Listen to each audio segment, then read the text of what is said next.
पिछले वीडियो में हमने राणा सांगा के उत्तराधिकार संघर्ष का अध्ययन किया था। उससे आगे का अध्ययन अब जारी करते हैं। ये शासन करेंगे 1509 से लेकर 1528 तक, यानी खानवा के मैदान तक। खानवा के साथ इनकी कहानी देखते हैं कैसे है।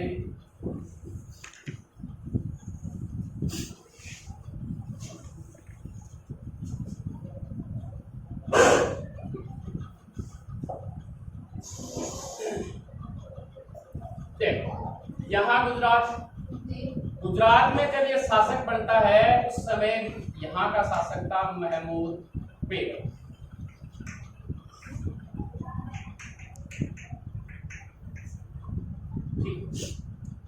महमूद बेगड़ा यहाँ का शासक। और मैंने आपको पहले बताया था कृष्णदेव राय के समय कि वहां पर उस समय बारबोसा नामक एक व्यक्ति था। इसके राज्य की भी उसने यात्रा करी थी। देखो उसी समय है, आप उसका समय याद करें,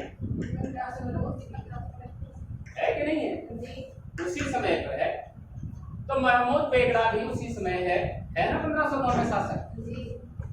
तो महमूद बेगड़ा के संबंध में बारबोसा कहते हैं कि इसकी मूछें इतनी लंबी थी कि पता नहीं वो कितने वो पीछे से चक्कर लगा के सिर के मारता था, इतनी लंबी मूछें थी। अब इस यहाँ तो ये जब ये शासक बनता है, ठीक है। और इधर ये क्या है, दिल्ली, थोड़ा दूर कर देते हैं, ये दिल्ली है। दिल्ली में इस समय शासक था सिकंदर लोधी।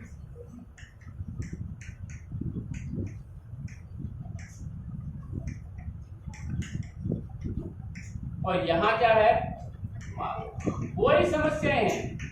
देखो वहां पर जो कुंभा है उसके समय नागौर समस्या थी, एक संस्था विरोध का वाला, और यहाँ इसके इटर समस्या रहेगा। चौथी इसके अंदर इटर आ जाती है। बाकी की वही सेम टू सेम, दिल्ली नहीं जुड़ जाएगी इसके अंदर, है ना। मालवा का शासक पहले तो देखो क्या था, इसके समय नासिरुद्दीन था।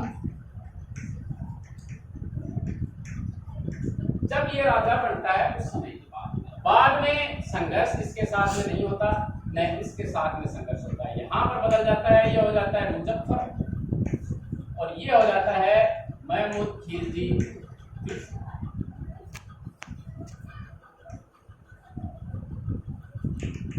और यहाँ पर हो जाता है इब्राहिम लोधी, जिनके साथ में इनका संघर्ष होगा।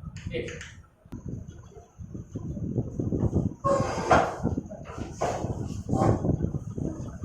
अब ये राजा इस प्रकार से बदलेंगे, यानी जिनके साथ इनका संघर्ष है, ठीक है। अब देखो वैसा कोई इसका सांस्कृतिक इतिहास सांगा का नहीं है, ये सिर्फ युद्ध ही युद्ध करेगा, युद्धों के अलावा ये कोई काम नहीं करेगा, ठीक है। अब देखते हैं पहली समस्या, यहाँ आते हैं हम इडर के अंदर, ठीक है। अब इडर में उस समय शासक थे भाण। भाण के दो पुत्र थे, सूर्यमल और सूर्यमल। भाण के बाद में सूर्यमल राजा बनता है, लेकिन 18 माह बाद ही उसकी मृत्यु हो जाती है, और फिर उसका पुत्र बनता है रायमल। ये बनेगा राजा, ये बन जाता है। लेकिन भीम है वो गुजरात के शासक मुजफ्फर की सहायता से इसको अपदस्थ करके भीम बन जाता है, और उसके बाद में उसका पुत्र भारमल बन जाता है। अब रायमल नहीं कहेगा कि मैं गद्दी प्राप्त कर लूं, तो रायमल चला जाता है किसके पास है, सांगा के पास। अब सांगा है 1515 की बात है, अपनी पुत्री का विवाह कर देता है इसके साथ में, और इसको आश्वासन देता है कि हम ये प्राप्त करेंगे, और इस पर आक्रमण करके रायमल को यहाँ का शासक बना देता है। इससे नाराज कौन होगा, मुजफ्फर। नाराज होना स्वाभाविक था, मुजफ्फर इससे नाराज हो जाता है ना। और ये पहले तो स्वयं आक्रमण करता है इसके ऊपर, 3 बार आक्रमण करेगा ये इसके ऊपर, यानी मुजफ्फर आएगा आक्रमण करने के लिए।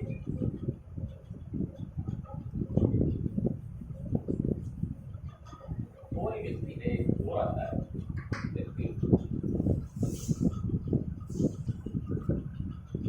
हाँ,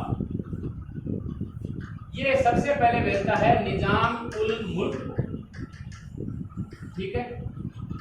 फिर भेजता है मुवारिज, आगे का ये सेम टू सेम। फिर तीसरा जो रहता है किवाम, और एक इसके साथ में है मलिक अयाज।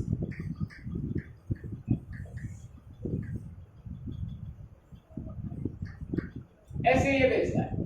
ठीक है, हम पहले की बात करते हैं। निजाम जो उल मुल्क है, आप किताब में निजाम उल मुल्क ऐसे लिख रखा है, उल कर लो इसको अलग, है ना।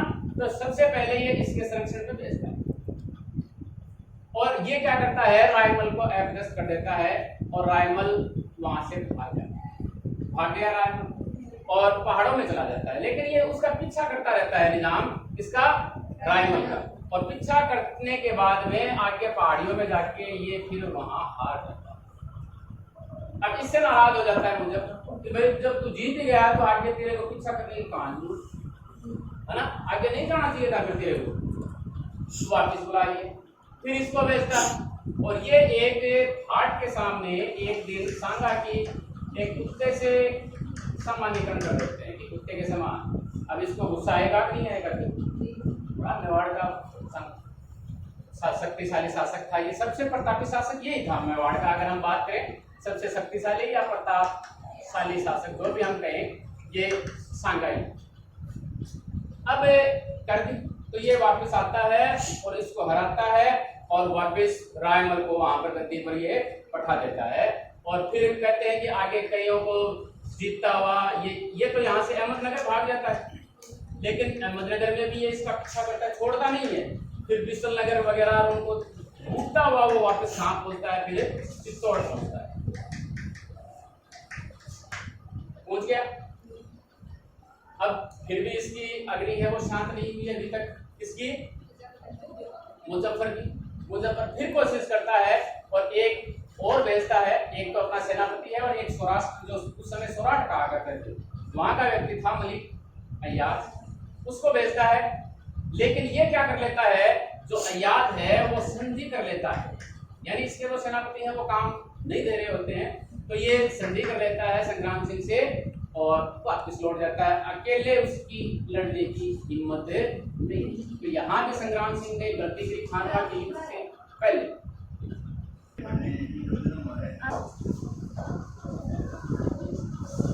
ये हो गया गुजरात वाला, और कहते हैं कि ये एक प्रमुख कारण भी रहा इसका कि इसने गुजरात के ऊपर आगे विजय प्राप्त नहीं की।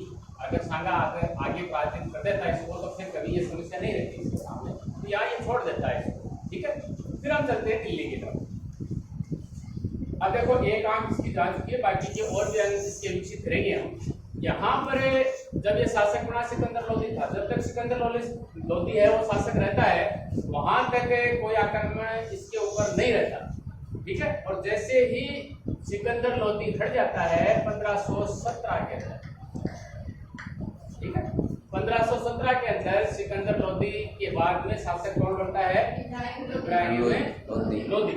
तो ये फिर आक्रमण करने की कोशिश करेगा इस मेवाड़ के ऊपर। कहाँ है देखो मेवाड़, ठीक है, इसके ऊपर आक्रमण करने की कोशिश करता है, और पहला युद्ध, दो युद्ध करता है यहाँ पर। ठीक है, और 1517 में, और इस युद्ध का नाम था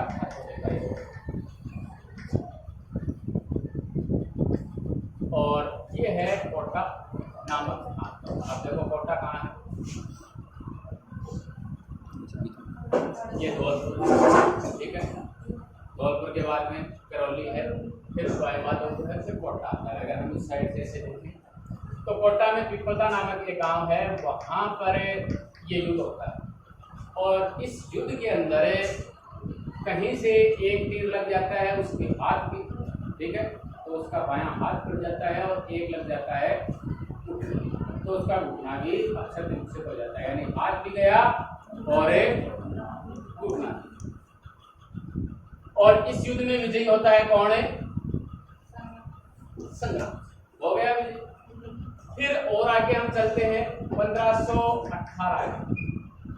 ठीक है, 1518 में जो युद्ध होता है हातुली के बाद में, वो होता है पांडी, और ये है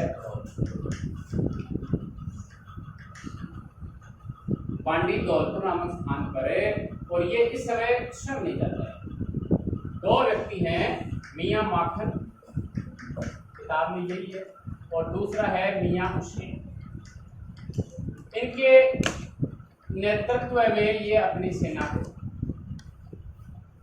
कई तो इतिहासकार कहते हैं कि जी यहाँ हार जाता है, लेकिन प्रमाणिक पुस्तक मानी जाती है तुजुके बाग, यानी अंग्रेजों ने भी कहा है कि जी जो कुछ इसमें लिखा हुआ है वो सब कुछ सही है। और इस पुस्तक में राणा सांगा की यहाँ पर विजय होनी बताई गई। तो दोनों युद्ध इसने जीत लिए, यहाँ मियां माखन आ जाता है। अब हम चलते हैं यहाँ, ठीक है। अब महमूद खिलजी है मालवा के अंदर, यह आक्रमण करना चाहेगा। और कारण क्या था, यहाँ जो महमूद खिलजी था, एक व्यक्ति है मेदिनी राव, ये इसे शासक बनने में सहायता करता है। महमूद खिलजी द्वितीय को देखो, पहले कौन है, इसको रेफरेंस करके ये इसे शासक बनाने में कामयाब हो जाता है। मेदिनी राय इसका सामंत था, कहाँ का, चंदेरी का, चंदेरी का मेदिनी राय, ठीक है। ये इसको शासक बनाने में सफल हो गया। अब ये इसकी मानता था और ये इसकी मानता था, इसके अलावा कोई किसी की नहीं मानता। अब ये मुसलमान, तो जो मुस्लिम इसके अमीर सरदार थे वो इससे चिढ़ जाते हैं और फिर राजा के कान भरना शुरू कर देते हैं। और कान भरने में क्या होता है, ये राजा कान का कच्चा था और ये इसको निकाल देता है। और निकालने के बाद में ये कहाँ आ जाता है, अब मेवाड़ का राजा है, इस समय वो संघर्ष नहीं करना चाह रहा है, इसलिए ये कहता है कि जी मैं आपको यहाँ पर देखो, एक तो है कागवन झालावाड़ के अंदर और दूसरी चंदेरी जो मध्य प्रदेश में थी, इसकी जागीर में आपको दे देता हूं, ठीक है। ये दो जागीर दे दी किसे, चंदेरी और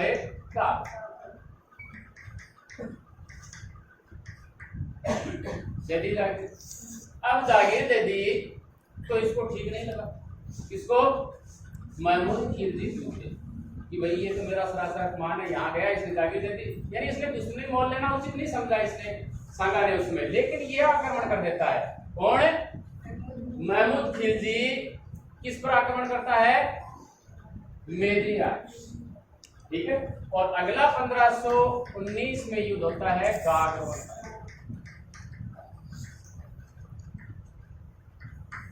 पर चढ़ाई कर देता है। ये गागवन पर आता है इधर से, और सांगा को पता चल जाता है, तो सांगा यानी इतिहास में वो सांगा के नाम से प्रसिद्ध होते हैं, महाराजा संग्राम सिंह। फिर सांगा दूसरी तरफ से आ जाता है और इसके ऊपर आक्रमण कर देता है। और इसका एक पुत्र होता है, किसका, महमूद खिलजी द्वितीय, और उस पुत्र का नाम था आसफ। आसफ खान इस युद्ध के अंदर मारा जाता, ठीक है, मर गया है। और महमूद खिलजी को पकड़ लिया जाता है और 3 माह तक, देखो दोनों खिलजियों को पकड़ा गया है, उन्होंने भी पकड़ लिया था पहले खिलजी को, और इस खिलजी को यह पकड़ लेता है। 3 माह तक ये इसे कैद में रखता है। फिर एक दिन क्या होता है, दरबार में ऐसे ही इसे ये गुलदस्ता भेंट करता है महाराणा सांगा, जी महाराज जो भी आप, इसने पता नहीं किससे संबोधित किया होगा, ये इसे गुलदस्ता भेंट करता है। लेकिन ये लेने से इनकार कर देता है कि भाई अगर हम किसी को ऊपर से देते तो वो छोटे के लिए ठीक कहलाती है, लेकिन हम अगर नजर नीचे से किसी को देते हैं और किसी बड़े को देते हैं तो वो उसके लिए सम्मान की बात है। मैं चूंकि आपका क्या हूं, कैदी हूं, तो भाई आप नीचे से तो मेरे को सम्मान की दृष्टि से दे नहीं सकते, आप मेरे को भीड़ की दृष्टि से दे रहे हो, और मैं इस प्रकार का गुलदस्ता लेना पसंद नहीं। किसने कहा, महमूद खिलजी। और ये बात असर कर जाती है सांगा, तो ये गुलदस्ते के साथ में आधा मालवा भी इसे दे देता है, आधा मालवा दे दिया। और ये जो महमूद खिलजी द्वितीय है, इसे 2 चीज देता है, एक रतन जड़ित मुकुट और एक सोने की कमर पे या कमर बंद, आप कुछ भी कहें, ठीक है, और एक इसका राजकुमार। तीन चीज आप देख सकते हैं, ये इसके यहाँ पर रहेगा जमानत के तौर पर, ठीक है। अब एक मुस्लिम इतिहासकार है यहाँ पर, निजामुद्दीन अहमद।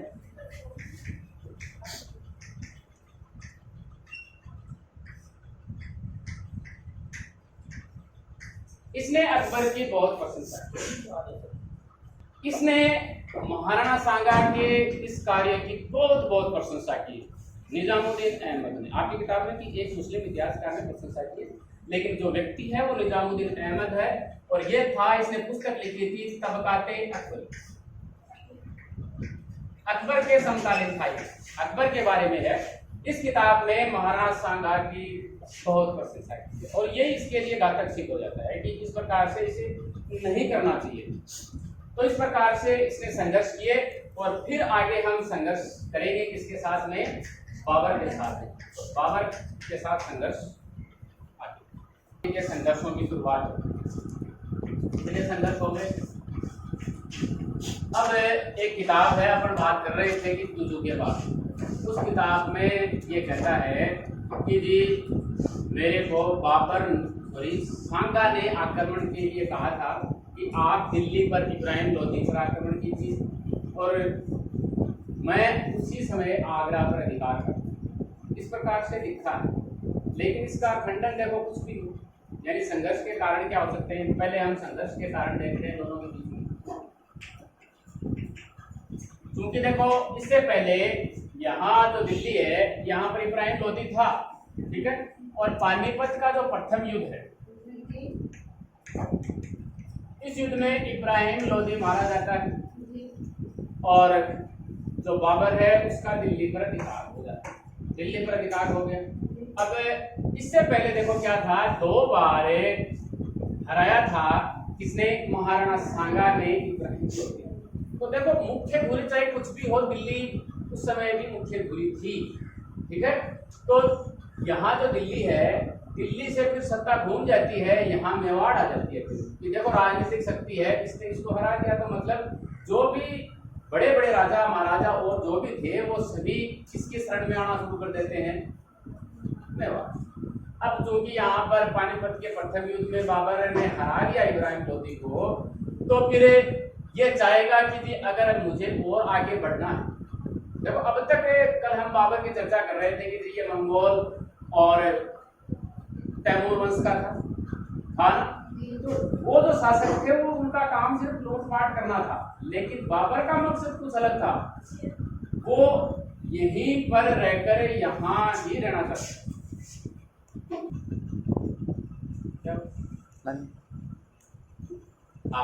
तो यानी ये वंश जो इनके पूर्वज थे, अभी तक इनका विश्वास सिर्फ लूटमार में था, लेकिन ये स्थायी निवास के उद्देश्य से यहाँ आया था, इसने हरा दिया इसको। अब ये यहाँ अगर स्थायी रूप से निवास करना चाह रहा था, तो इसका मकसद है कि मेवाड़ के ऊपर अधिकार, तो फिर ये मेवाड़ पर आक्रमण करने की पूरी योजना बनाता है। अब इसके संघर्ष के कारण आते हैं। पहला कारण था कि सांगा पर इसने लगाया वचन भंग का आरोप।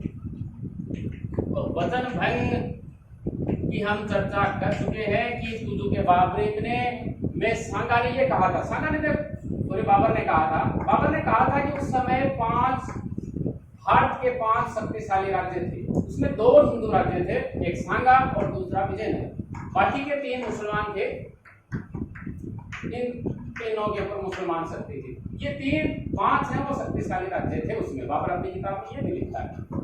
तो कि जी मुझे आक्रमण के लिए कहा था सांगा ने, और उसने कहा कि मेरे को तो कहा कि आप दिल्ली पर आक्रमण कर लो, और आप वो करना चाहता था कहां पर है, आगरा। लेकिन मैंने दिल्ली पर भी अधिकार कर लिया और आगरा पर भी कर लिया, तब तक उसके टस से मस होने का संकेत ही नहीं मिला कि जो सांगा है कि वो तो मेवाड़ से मिला ही। लेकिन यहाँ सोचने योग्य बात यह है कि दिल्ली से ये क्यों डरेगा, इसने तो 2 बार दिल्ली को हराया पहले से, तो इब्राहिम लोदी के विरुद्ध ये बाबर को आमंत्रित क्यों करेगा, नहीं करना चाहिए था। तो यहाँ पर 2 व्यक्ति देखो और आते हैं, एक आलम खां और एक दौलत खां। लोती हैं दोनों।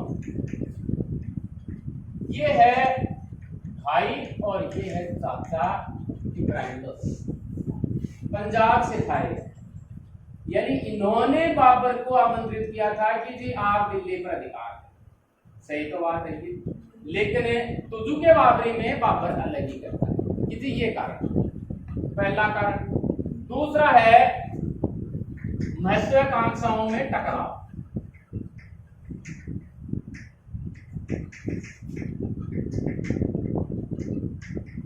क्या था ये टकराव? नहीं, अभी आ रहा हूं। महत्वाकांक्षाएं क्या थी? महत्वाकांक्षाएं देखो, ये भी दिल्ली को हरा चुका था, वो भी दिल्ली को हरा चुका था। ये मेवाड़ पर अधिकार करना चाहता था और वो दिल्ली पर अधिकार करना चाह रहा था। तो अलग अलग महत्वाकांक्षाएं, और एक म्यान में दो तलवारें रह नहीं सकती, नहीं रह सकती। तो ये इनकी महत्वाकांक्षाएं थी। अगला पॉइंट था राजपूत अफगान मैत्री। सर तीसरा तो समझो तो ऐसे मुस्लिम की आवाज में दिया करो ना, समझ रहे हो आप। तीसरा पॉइंट है राजपूत अफगान में। अब होता क्या है, इब्राहिम लोदी मर जाता तो एक तो उसका भाई था महमूद लोदी और एक था हसन खां मेवाती। ये शरण में चले जाते हैं, यहां से हार गए, सांगा के पास आ गए कि जी चलो हम हार गए, लेकिन हमारा मुख्य मकसद है बाबर को भारत से बाहर निकालना। तो ये भय का कारण बन जाता है किसके लिए? बाबर के। तो बाबर का ये भी संघर्ष का एक कारण। अगला कारण था सल्तनत के क्षेत्रों पर अधिकार कर लेना।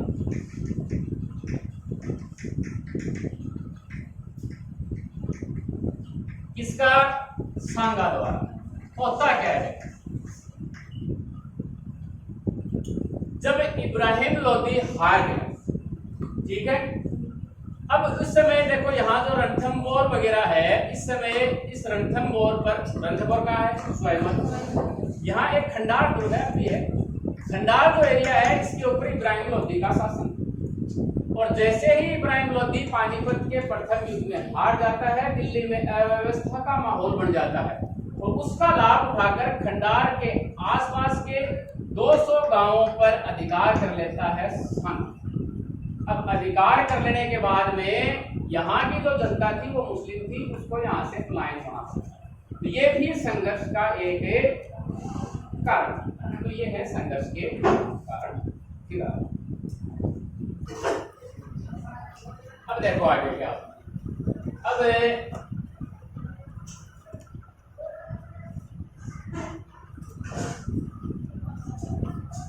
ये संधि करने की भी कोशिश करते हैं, लेकिन अपने सामंतों के सामने सांगा करते हैं। ये सामंतों की बहुत माना करते थे। सामंत जानते हैं, मैंने आपको बताया था।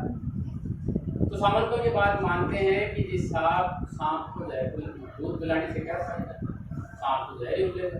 तो आप इनके साथ में संधि नहीं करेगा। अब देखो आगे क्या होता है कि ये अपनी शक्ति बढ़ाएगा। देखो जो यहाँ पर इसने जीता था खंडार को, खंडार के आसपास के 200 गांवों को जो लोधी के जो थे उनको ये अधिकार कर लेता है। तो इस समय नजर थी बाबर की, देखो इस क्षेत्रों पर इसने अधिकार कर लिया। तो बदले में ये यहाँ पर देखो बयाना है, भरतपुर में बयाना है, यहाँ एकदम साइड में, यहाँ मैंने आपको बताया था धौलपुर है ना, और यहाँ ग्वालियर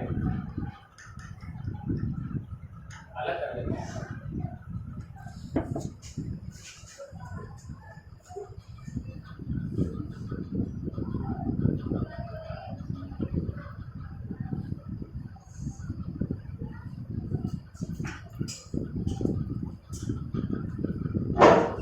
ग्वालियर और ये धौलपुर, ये बयान।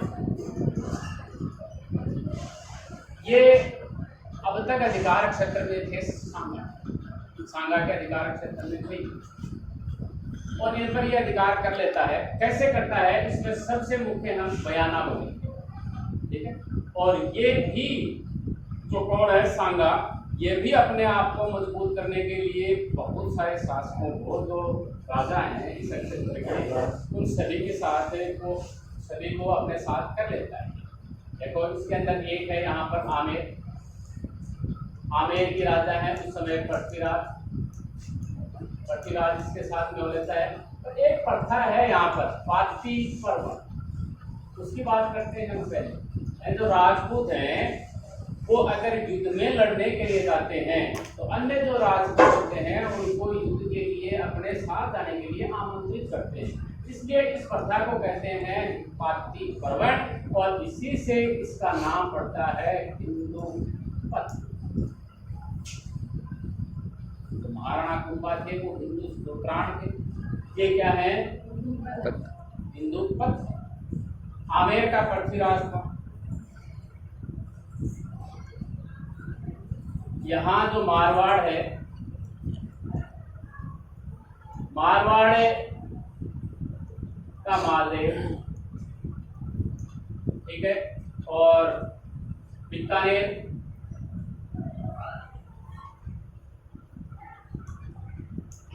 के कल्याणमल, दो वो हैं महमूद लोधी और हसन खां मेवाती।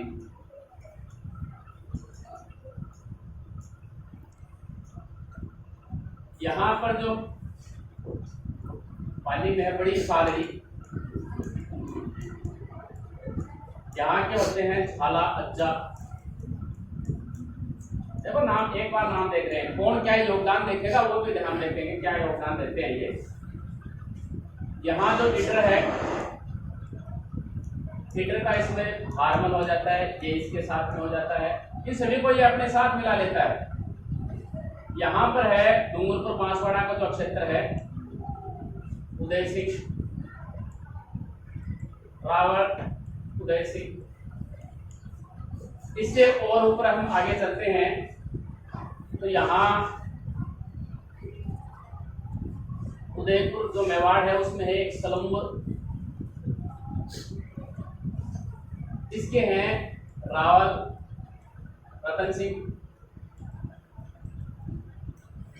इधर जो चंदेरी वगैरह गागवन वगैरह थे उसके कौन है मेदिनी राय, और एक दो नाम जो आएंगे अपन देख लेंगे बाद में, एक दो नाम और आएंगे, एक दो नाम और भी रह सकते हैं। उन सभी के साथ में ये अपना संगठन बना। इस संगठन का जब खानवा के युद्ध के हम परिणाम की बात करेंगे तो ये संगठन खत्म हो जाएगा। देखो परिणाम आप आराम से याद रख सकते हो, अगर खानवा के युद्ध के परिणाम की, एक तो ये संगठन जो इसलिए बनाया है राजपूतों का संगठन को खत्म हो जाएगा, राजपूतों की सर्वोच्चता खत्म हो जाएगी इस युद्ध के साथ में, कि अभी तक राजपूत अपने आप को सर्वोच्च मान रहे थे वो खत्म हो गया और मुगल साम्राज्य की स्थापना हो जाएगी। आराम से याद रखने योग्य पॉइंट है कि नहीं, तीनों याद रख सकते हो। ये संगठन उस युद्ध के साथ ही समाप्त हो। अब देखो हम बात करते हैं बयाना। अब बयाना पर अधिकार करने के लिए बाबर सबसे पहले भेजता है इस आका को, नाम नहीं आता, इस आका को भेजता है। इस आका असफल रह जाता है, यानी ये अधिकार नहीं कर पाता। फिर इसका बहनोई होता है बाबर का, दूसरा उसे भेजता है, वो था मेहंदी ख्वाजा,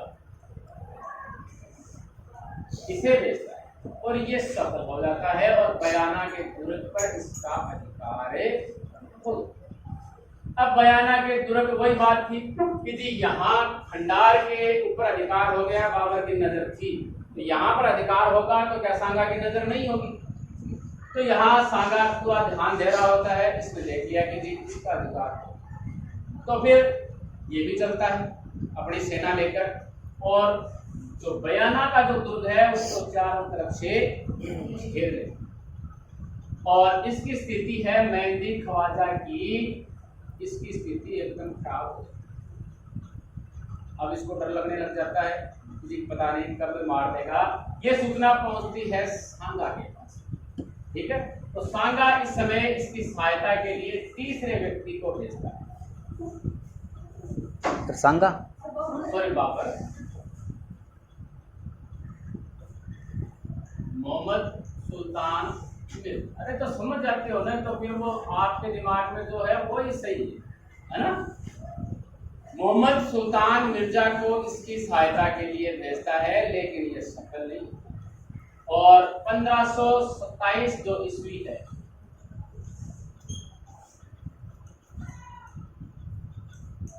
इस समय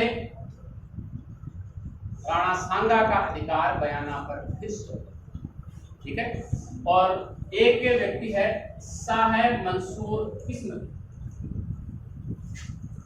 ये यहां से भागने में सफल हो जाता है और कहां पहुंच जाता है, दिल्ली।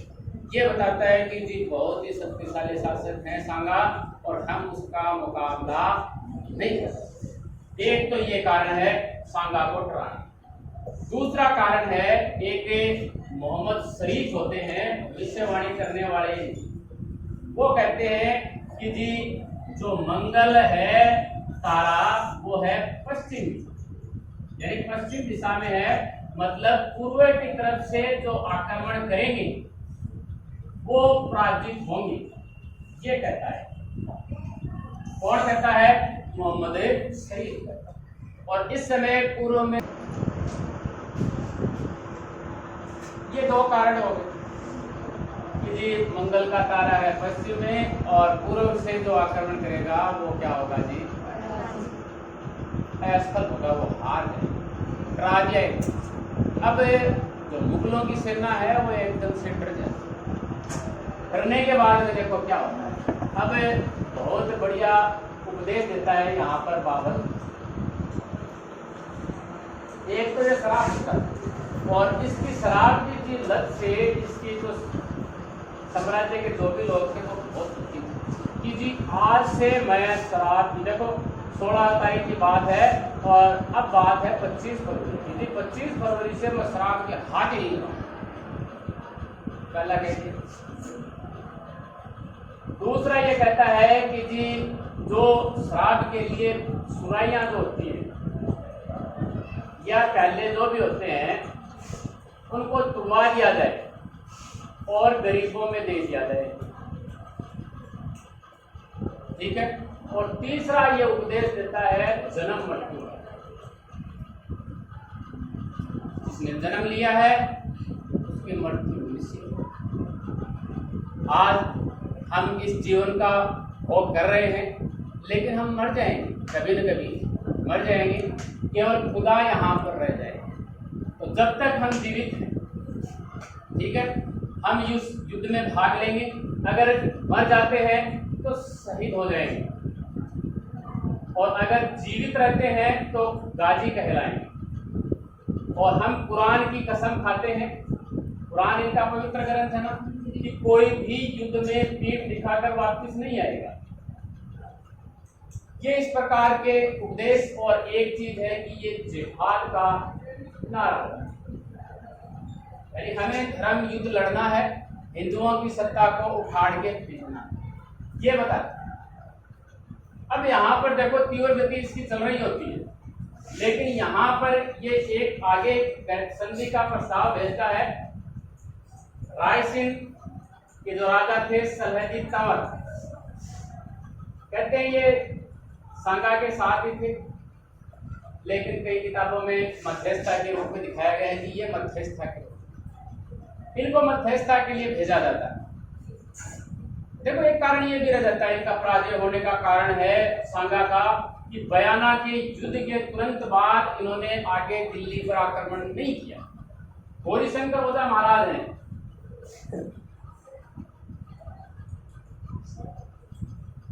जो पराजय के इसके कारण है,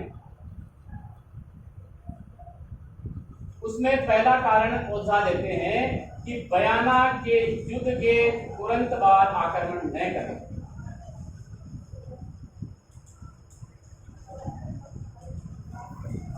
बाकी के आगे देखते हैं। तो अगर ये इसी समय आक्रमण कर देते जल्दी जल्दी, तो बाबर को अपनी सेना को सजाने का मौका ही नहीं मिलता और आराम से ये बाबर को हरा सकता था, ओझा कहते हैं। एक और भी व्यक्ति हैं, वो भी ऐसा ही विचार रखते हैं, अंग्रेज हैं, ठीक है।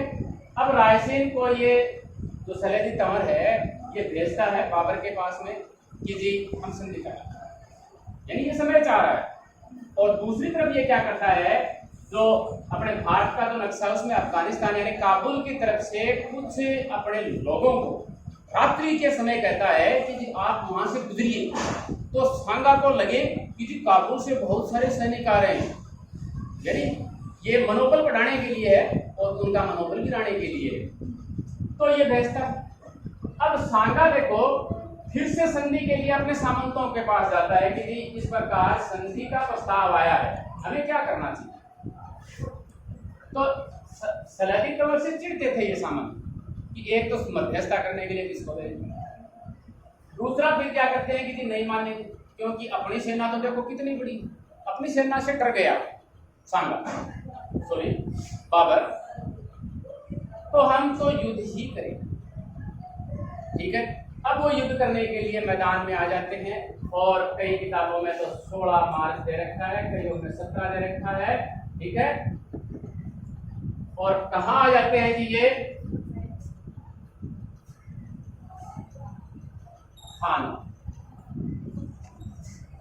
रणथंबोर, पहले अपने रणथंबोर आते हैं ये यहाँ से और फिर यहाँ से यहाँ खानवा जाते हैं। खानवा कहाँ है, भरतपुर। अब यहाँ आके बाबर तोपों से लड़ रहा होता है, बाबर के पास तोपें हैं, अपनी तोपों को वो क्या नाम कुलुकुमा युद्ध पद्धति के तहत सजाता है।